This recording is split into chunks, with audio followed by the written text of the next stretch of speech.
Hello, everyone, and welcome. Today, we're going to be discussing the topic of telehealth technology and how it may affect the future of ABA services. There will be two sides presenting on this topic, one supporting telehealth and the other against. Each side will have up to 7 minutes to present arguments supporting their respective stand on telehealth. Each side will then have up to 7 minutes to support their own arguments with evidence. Lastly, each side will have up to 7 minutes to present their counter arguments, with the opposing side responding in kind. At the end of this debate, each side will have the opportunity to summarize their key points and present any lasting arguments to the audience. We will first start by having the pro telehealth side state their arguments first. You have up to 7 minutes, and you may begin. Thank you. Thank you for the introduction. Perhaps one of the most important points in support of telehealth is its accessibility. The use of telehealth essentially removes geographical constraints, making services available in areas that may be underserved, perhaps rural and remote locations, or areas where board certified behavior analysts, aka BCBAs, are scarce. The accessibility of services not only addresses geographical constraints, but may also extend to crisis situations. So the COVID-19 pandemic serves as a prime example of when many families deemed it necessary to transition to telehealth services so that therapy went uninterrupted. Um, Accessibility may also extend to financial barriers. Telehealth has been shown to be as much as 5 times cheaper than in-person services, with reductions in costs being attributed to lower travel expenses and less frequent clinical visits, among other things. Um, as a result of this increased accessibility, behavior analysts are able to serve more clients in a day and engage in supervisions of therapists more frequently. As a result, this also means that wait time lists are reduced as behavior analysts accept more clients. Another point I'd like to highlight about telehealth services is its flexibility. So, telehealth may often be perceived as a one-on-one service delivery where the therapist just speaks directly at the client throughout their session. However, there are a variety of service models that have been developed to strengthen the effectiveness of services and individualize them based on present resources or the client and family's needs. Um, like I said, although one-on-one therapy between a technician and the client is an option, other service models include caregiver-assisted and caregiver-implemented delivery. These refer to having caregivers help with prompting and reinforcement strategies during sessions, or having them directly implement ABA services, respectively. These decisions can be made based on the family's preferences, lifestyle, and overall goals. Um, Telehealth can also be culturally and linguistically adaptive or flexible. The use of technology likely makes it easier to translate materials into a client's native language if need be, and also allows clients to have access to behavior analysts with similar cultural backgrounds or even behavior analysts who can speak the same language. Just as cultural humility and responsiveness can be practiced in person, it can also be practiced via telehealth. Um, Perhaps one of the most important points to highlight regarding telehealth is its overall treatment outcomes. A variety of studies have shown that telehealth has resulted in similar or even the same results as in-person therapy.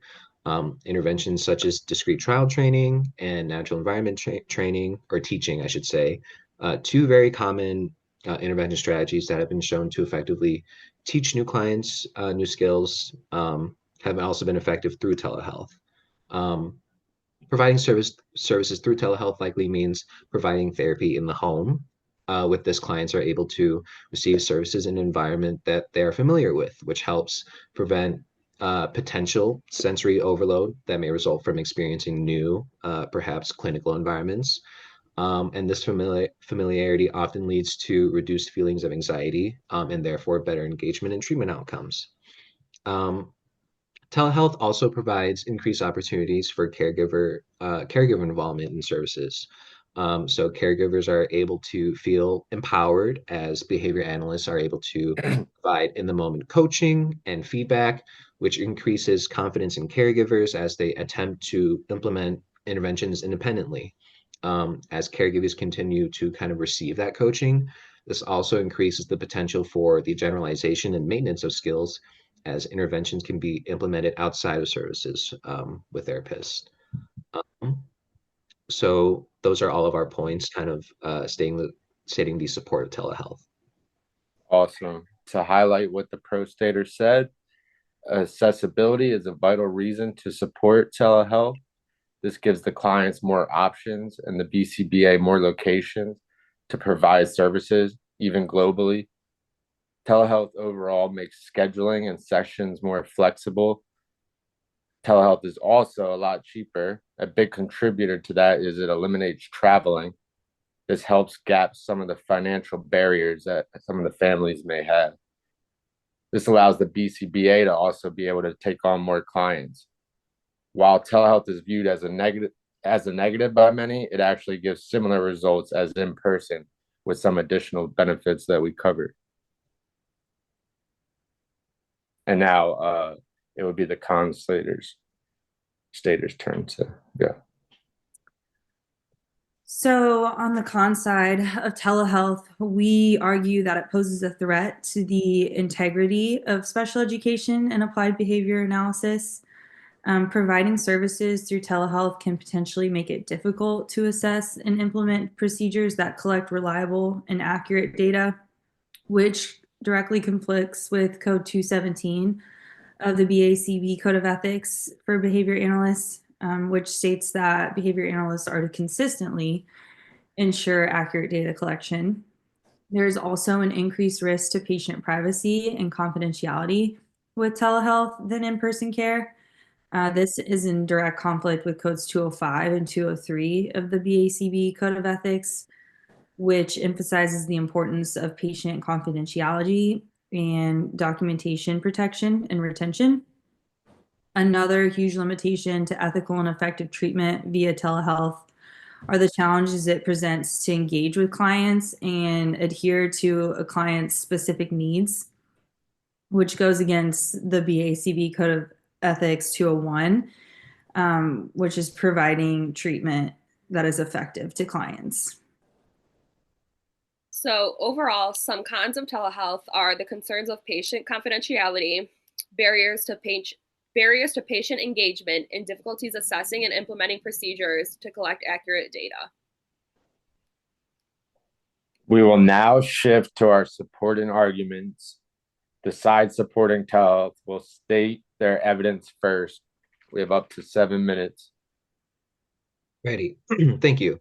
So regarding the accessibility of telehealth services, a study conducted in 2020 by Severiman and Fami found that over 95% of BCBAs are based in the United States and Canada, while the demand for ABA services in general is actually global. Nolte et al., within its study regarding the effectiveness of telehealth for individuals with ASD, found that ABA therapy was successfully delivered across multiple states in the US, and show that even with some constraints, geographical barriers can effectively be eliminated. Therapists were also able to serve more clients per day and therefore reduced wait times and overall cost per session. Social validity measures in Noti et al., and another study by Areba and Kolick showed that caregivers were highly satisfied with the quality of services as well, especially during crises such as the COVID-19 pandemic, where services were maintained despite the pandemic's difficulties. Caregivers also reported that they perceived telehealth as a long-term viable option, even after the pandemic was over. Referring back to the point of financial accessibility as well, Severiman and Fami also found that financial strain was significantly reduced for families as they didn't have to pay for specific transportation costs related to services, daycare costs for siblings of clients, and even avoiding time off work for in-person services as services can be implemented in the evening following the caregiver's work shifts or even on the weekends. Discussing the concept of accessibility relates to a behavior analyst's responsibility of accepting clients within their scope of competence and with the available resources they have. Essentially, if the BCBA shows the skills necessary to provide care and they have the resources available to kind of provide telehealth, then it is essentially their ethical responsibility to do that in the best interest of the client. It is important to note that training in providing telehealth services is frequently conducted prior to accepting clients for telehealth as well. Touching on the flexibility of telehealth services, the evidence that supports this point largely comes from the ethics codes with which they honor. Ethics codes are referenced from the Behavior Analyst Certification Board's Code of Ethics, and one code that relates to telehealth service delivery is Code 2.14, which describes selecting, designing, and implementing behavior change interventions. Although there is more to this code, it specifically outlines that interventions best meet, this is a direct quote, best meet the diverse needs, context, and resources of the client and stakeholders. This concept identifies with telehealth's multiple treatment modalities, with interventions being modified to fit the service delivery of telehealth as everyone sees fit. The results from Nolte et al. Also support this flexibility by demonstrating that children engaged in therapy better in the home as they felt more comfortable and less anxious. The flexibility of telehealth services in regards to parent and caregiver involvement applies to codes 2.09, which outlines the ethical responsibility of involving the client and stakeholders in services and the selection and designing of intervention. Utilizing telehealth in this way also helps fulfill the responsibilities outlined within Code 3.01, as involving caregivers in implementation supports generalization. This code describes how behavior analysts act in the best interest of the client, maximizing benefits and protecting clients' rights. The flexibility that comes from the culturally responsive practices that support telehealth apply to codes 1.07 and 1.08, outlining the responsibilities for developing cultural responsiveness and addressing non-discrimination, respectively. Taking into account the different cultural backgrounds encountered throughout telehealth, and responding in ways that fulfill the cultural needs of clients helps ensure that we reach the best and most socially acceptable outcomes possible. Lastly, regarding the treatment outcomes of telehealth, Nolte et al. Demonstrated the effectiveness of telehealth using a multiple baseline design across 7 different participants with ASD, utilizing both discrete trial training and natural environment teaching within their study. With the multiple baseline design, it essentially allows researchers to almost verify that a treatment works with one skill or person or environment before implementing it with another. So although this is like a simplification of the research design, the results from this study showed that 100% of the participants were able to master their target skills and maintain them over time. So from the study, we have provided 2 out of the 7 client graphs indicating mastery of targets that involve language, adaptive, and social skills. So I'll go ahead and share that here. Let's see.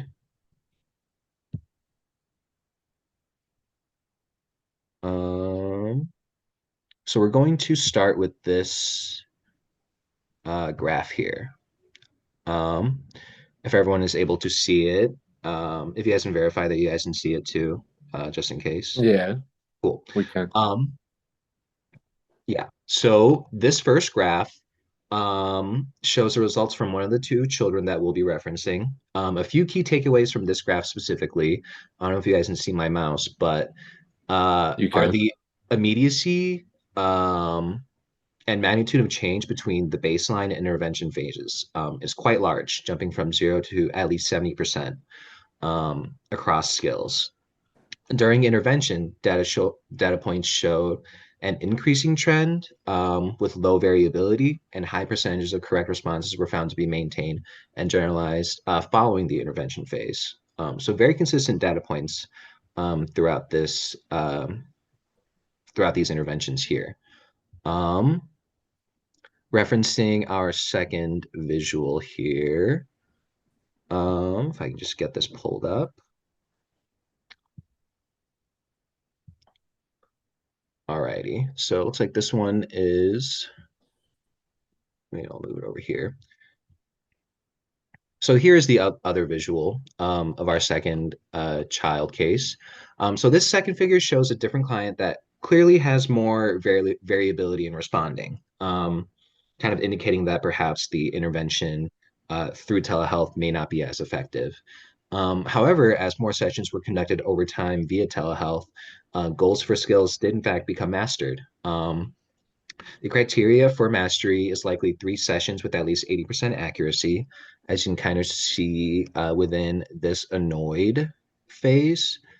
The last 3 data points before maintenance did occur at least above 80%.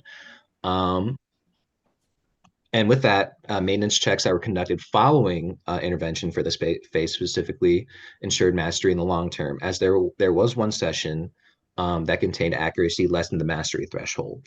So not only did sessions reoccur until mastery was achieved, but also the proper procedures were made to or conducted to ensure maintenance following intervention. To reiterate, let me stop sharing here.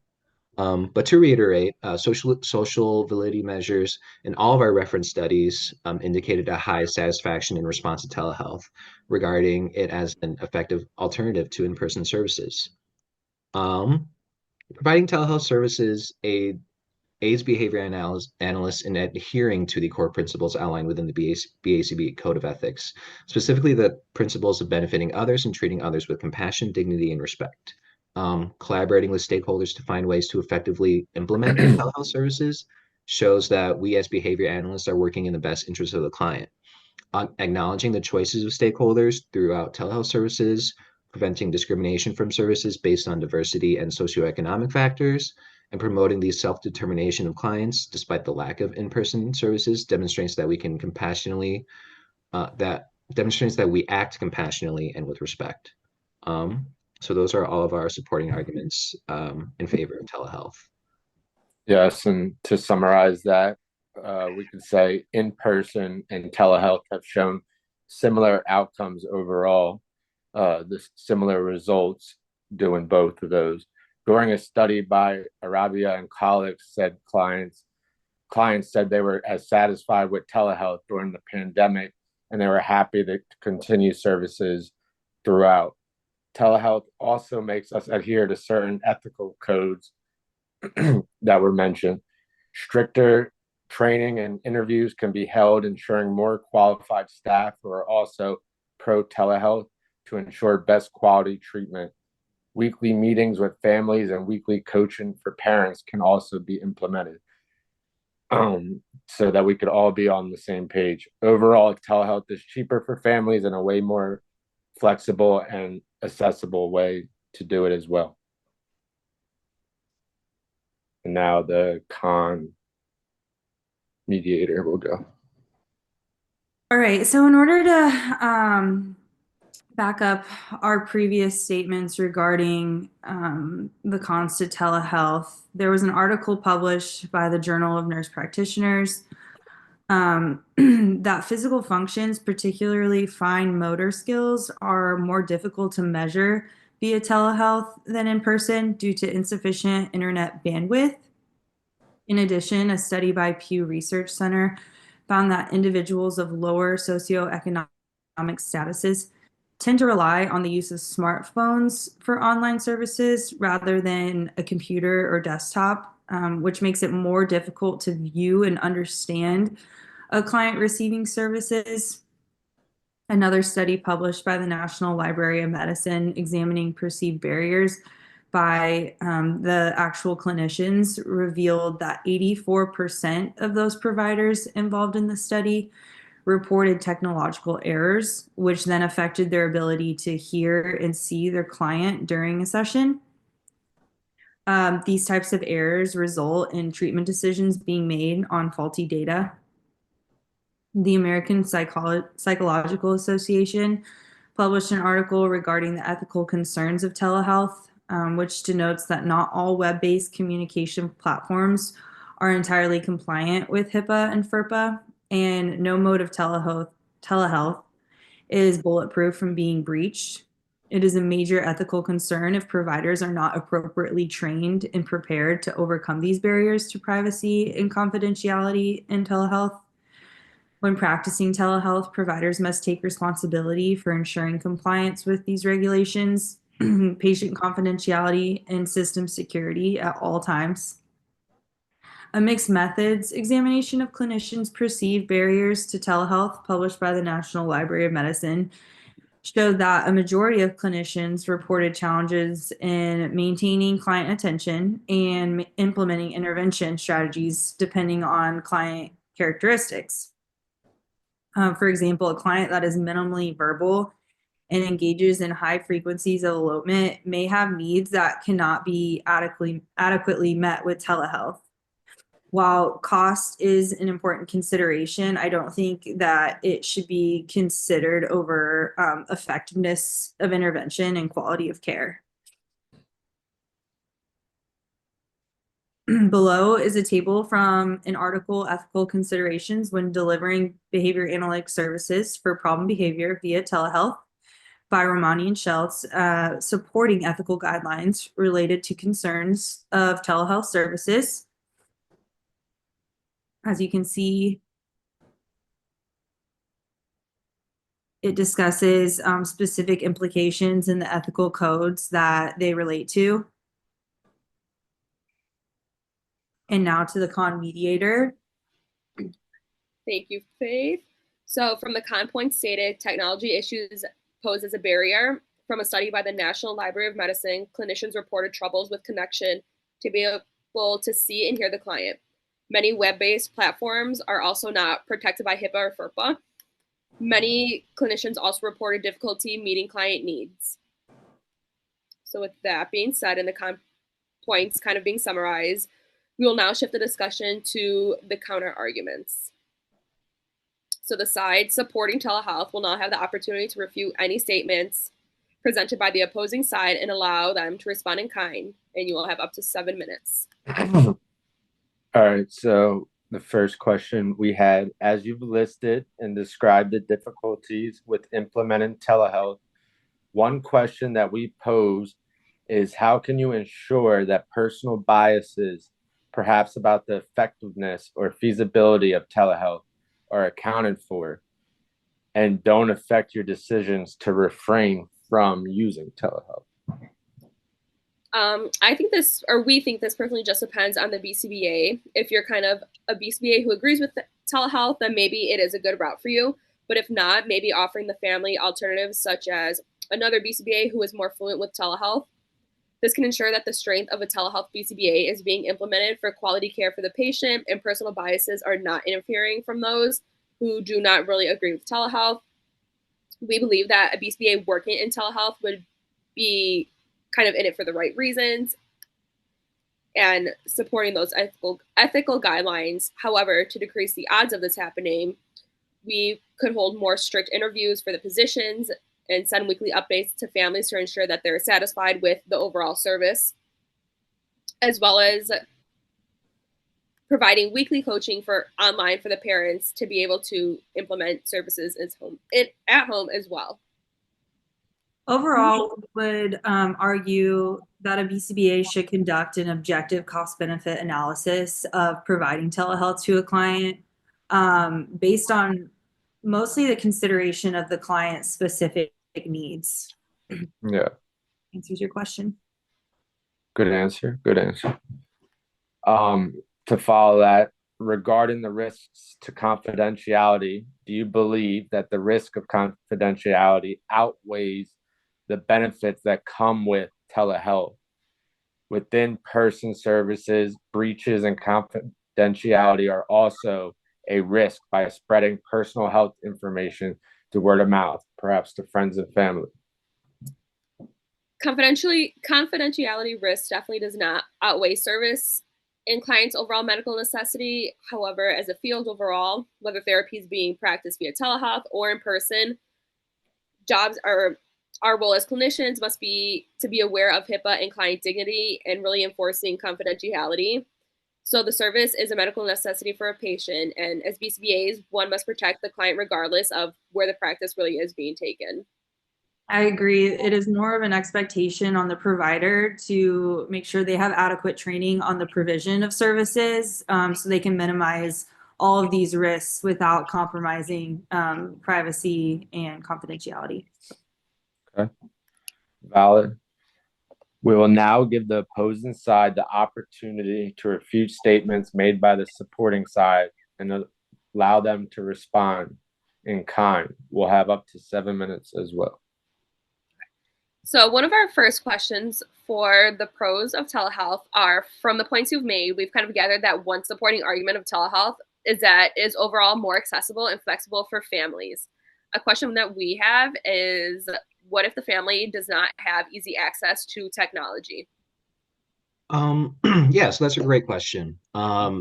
So there are some organizations out there that kind of have the resources to provide families with the appropriate technology for telehealth services. Many clients nowadays are provided with their own like AAC speech devices, and therefore resources can be kind of extended to perhaps personal telehealth devices or even implementing telehealth services on already provided devices. A good example of this would be perhaps implementing like the Zoom app or Google Meetings onto a child's AAC device so that telehealth can be delivered that way. However, it is understood that this may also be a financial issue due to insurance policies and things of that nature. So it can prolong the process. However, behavior analysts in general should act in a way that best advocates for their clients and their rights. So advocating for more access to technology, that is something that behavior analysis should hold themselves accountable for. Well, thank you. So I guess another question that we have to kind of bounce off of that is, what if the internet connection or accessibility in more rural areas is not strong enough, causing consistent cancellation of telehealth services, kind of impeding on the child's medical necessity of the service? Yeah, I mean, we could add Wi-Fi boosters to the houses too to just, enhance that Wi-Fi while it is being used. You can also do phone-based sessions that isn't as reliant on the internet, so you'd be on your phone.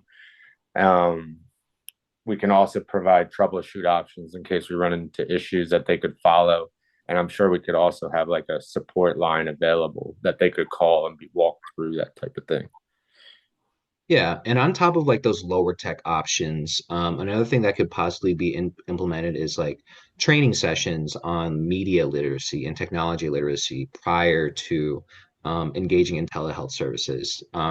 Those troubleshooting options and outlining those resources for like a service line could be kind of discussed prior to having those services occur.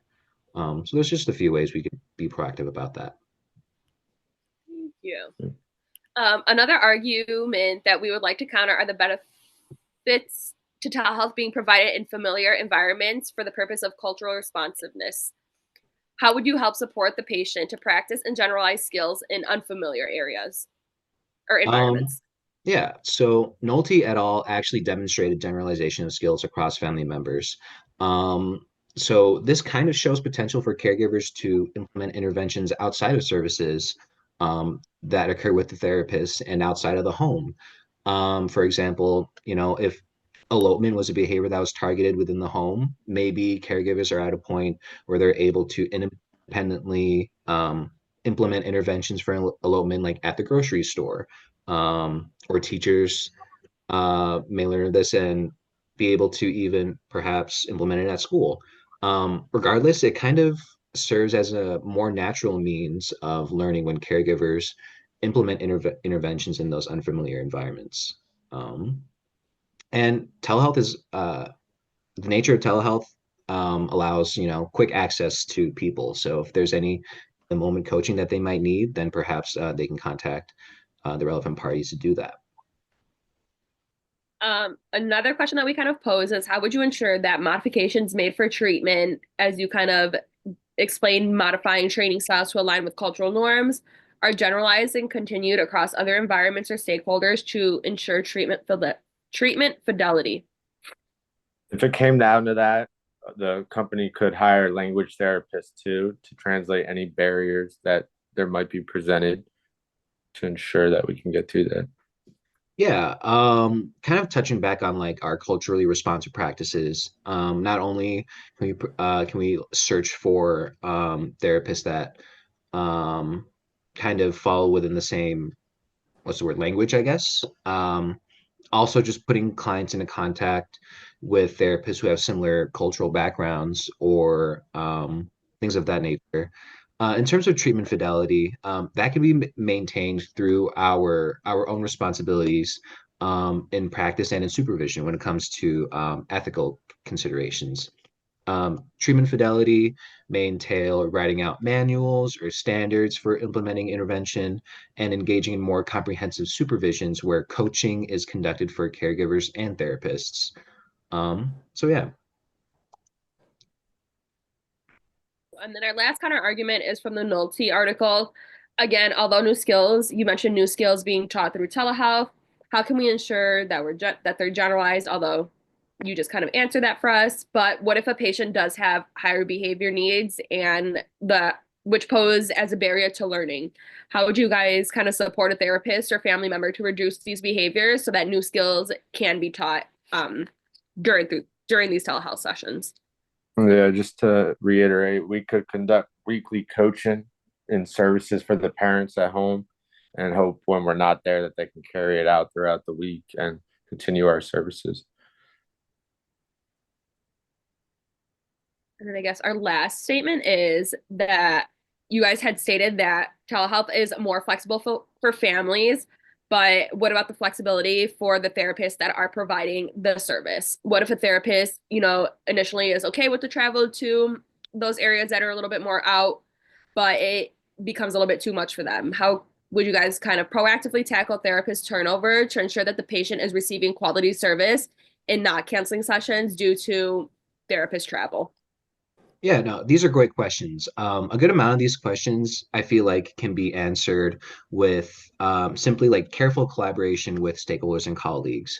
Um, like touching back on, behaviors that are a barrier to learning, and also bringing in the fact that there's potential for turnover rate because of perhaps like scheduling issues or travel issues. Like I said, I feel like a lot of this can be solved with careful collaboration. Um, for example, ensuring the generalization of skills after services may involve verbal or written reports of progress from caregivers. Maybe that's something that we have to ask of them. Regarding turnover, maybe perhaps establishing standards for communication, perhaps communicating, absence, like scheduled absences ahead of time, and, allowing in general just sick days, days where you might not feel well. Um, Also collaborating proactively on just figuring out the best schedules that work for both parties. So, both the client and their family, as well as the therapist providing services. So, just kind of finding some middle ground, some, what's the word, compromises there. So, yeah.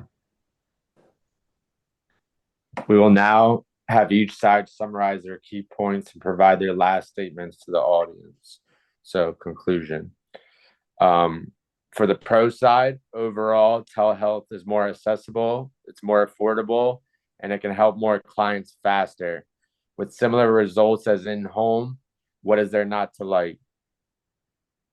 Yeah, there's a large body of evidence that kind of supports like the treatment outcomes that are found that are, I guess, resulted from telehealth.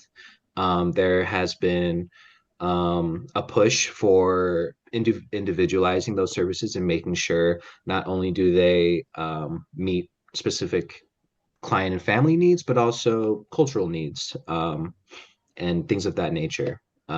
So because of that, we fully believe in telehealth services. Thank you. And then for the con side, we believe that the risks to data collection, um, HIPAA and confidentiality concerns and effectiveness in meeting client specific needs deem telehealth a risk to the ethical standards of ABA and special education. However, as the field and flexibility of services continues to grow, we believe that these significant barriers are extremely important to consider when providing telehealth services and quality of care for patients. While cost can be relevant, it should not be valued over effectiveness of the intervention and quality of care of our patients. Awesome. That concludes our debate on telehealth. Thank you for everyone who's watching for tuning in, and we hope that you learned a few things about telehealth and its pros and cons.